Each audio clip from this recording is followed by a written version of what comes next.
સિંધી સમાજ દ્વારા જામનગરના પ્રદર્શન ગ્રાઉન્ડ ખાતે કરાયું રાવણ દહનનું આયોજન।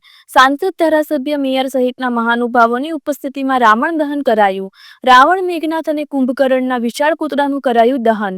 રાવણ દહન પૂર્વે રામ સવારી શહેરના વિવિધ માર્ગો પરથી ફરી પ્રદર્શન ગ્રાઉન્ડમાં અસત્ય પર સત્યના વિજયના થયા વધામણા। घनश्याम कन्हैयालाल गंगवाणी समस्त सिंधी समाज जामनगर नो प्रेसिडेंट।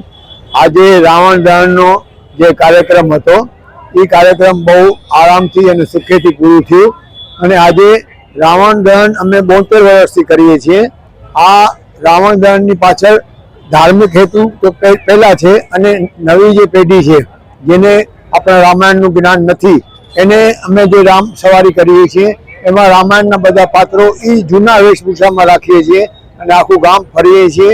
3-4 कलाक लागे छे अने एमांथी आपणी धार्मिक जे हिंदू संस्कृति है एनो पण डायरेक्ट इनडायरेक्ट प्रचार थाय छे अने नवी पेढ़ी ने खबर पड़े छे के असत्य शुं हतुं अने असत्य उपर सत्यनो विजय केवी रीते थयो अने शुं रावणे कर्युं हतुं जेनी सजा एने मळी। नहीं तो रावण पण एक ब्राह्मण हता अने धार्मिक व्यक्ति हता पण जे असत्य एनाथी थयुं एनी सजा एने भोगवी पड़ी। ई आपणा संस्कृति हिंदू धर्मनुं सनातन धर्मनुं जे आधार छे ई आधार आपणी संस्कृति छे एना माटे पण जनरल बाळकोने अने युवा पेढ़ीने आवती पेढ़ीने ज्ञान मळे एना माटे अने साथे साथे आतशबाजीनुं पण मोटुं आकर्षण होय छे।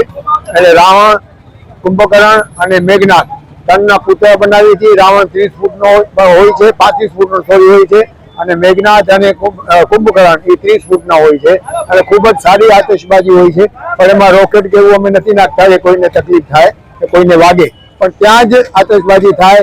આટલી એક સાથે આતશબાજી જોવાનો જે લાવો છે એ પણ બાળકોને બધાને મળે એ જ અમારો હેતુ હોય છે અને ધર્મની સંસ્કૃતિ આપણી જળવાઈ રહે એ અમારો હેતુ હોય છે।